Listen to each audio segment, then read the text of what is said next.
By the way, for those of you who like watching on our stream, our next guest is the reason why it's up and running and smoother and faster and everything else is great. So, Larry, thanks. 1,000 thanks for anytime. Happy to help. Rebuilding that for us. All right, let's get to it. Larry Stenenbach with First Rule. You're here each and every week. One of our busiest and most popular segments on the air and on the web. What do you got for us today? All right, we've got a couple things. The first story we've actually talked about a little bit a couple months ago.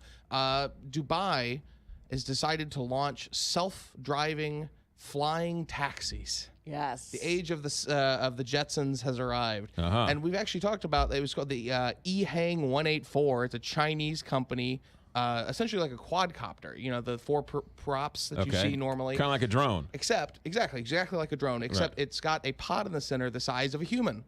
And so what they're actually rolling out, and this is the crazy thing, we've talked about this in theory before, this is rolling out in July. Of this year. So driverless taxis in July in Dubai. Correct. And it's been a big push from the Prime Minister of the UAE. He's actually been a push that by 2030, he wants 25% of all traffic in Dubai to be driverless, whether that's in the air or via car. So it's a big push, and there's very little regulation over there. So this is where a lot of the tech companies go to test things. But this particular eHang 184 is incredibly impressive. It can carry 220 pounds. It goes 31-mile range and goes about 100 miles an hour. And they've actually seen them already being used and tested around Dubai, landing at some of the different facilities.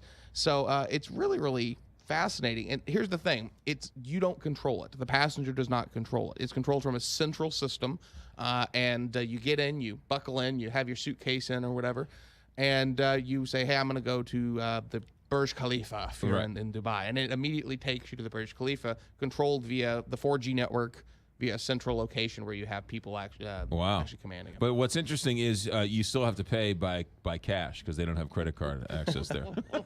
That's pretty incredible. All right, what's number two? So neat stuff. The next thing is I was reminded to talk about this this week when I'm continually asked, you know, what's the best way to get my content from my phone onto a TV. Yes. A lot of TVs now, if you have a very modern TV, it might be network connected and have some of these features in it. Right. Sometimes they're clunky, sometimes they work well.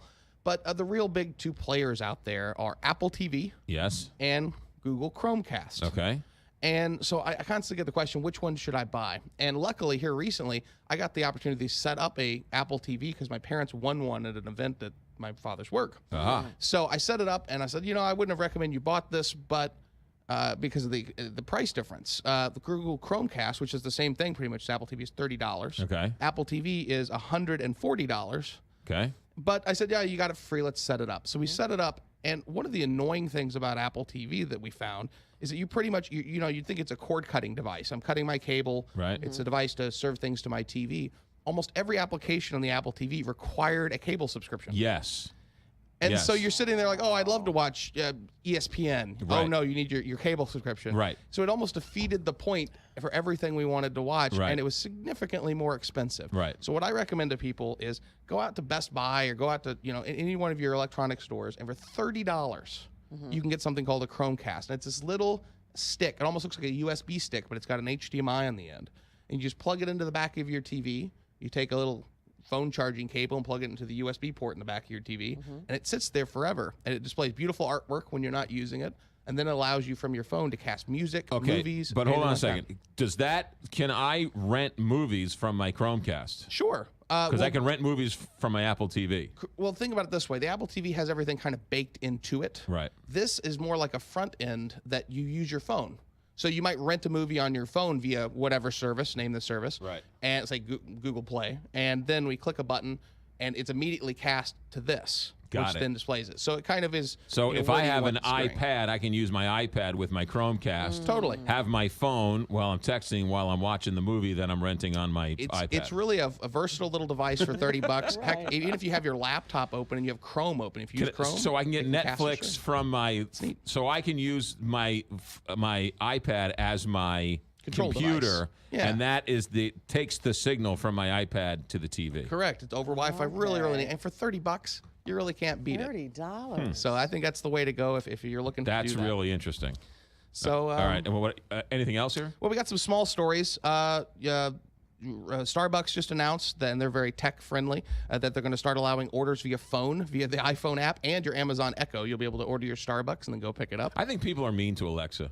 Well, they might be, but she's kind of sassy herself. They yell at her. They're like, she's Alexa, stop at the music. And you're like, hey, you don't have to be so mean. You guys mentioned Snapchat. They're going public valuation. It's currently, they're saying $22 billion. I'd ask you, why are they worth that? They haven't made a penny. They haven't made a penny. I mean, they have some ways to do the custom filters, that you see, like that are advertisement filters. Right. But still. I don't understand the difference between Snapchat and Instagram. I understand Snapchat blows up in 5 seconds, so it disappears. I mean, the point you're making is that it's easily replicable. Right, and it's right. not, I don't know really what they're bringing other than they've got a huge user base at the moment. Right, I'm with you. And I the wouldn't minute, invest. And the minute the cool kid says Snapchat's lame, everyone's going to Or the moment leave that it. your grandmother starts using it. Then all the kids leave, and then, Right, they're on to the next That's thing. the death knell I'm right with there. you, but Snapchat is going public, and Nintendo's coming out with a new console. we mentioned it a while back. Nintendo's Switch console, the new big old console, is being released March 3rd for $299. And I have to say, while they've had a lot of missteps in the past, this one actually looks pretty neat, and you might want to check it out. All right, and then finally, Amazon Echo or Google? Well, like we said before, I think at the moment, Echo probably does a little more because it's been out longer, but Okay. Google's catching up really fast. So they're both so inexpensive, and they can kind of work together. I'd say go with maybe the Echo right now. And then, Right. as it gets better, I think Google Home might be. That Chromecast is really interesting. Larry Senneback with First Rule. Have a good weekend. Thanks, buddy. You guys do. See you later. 7:57.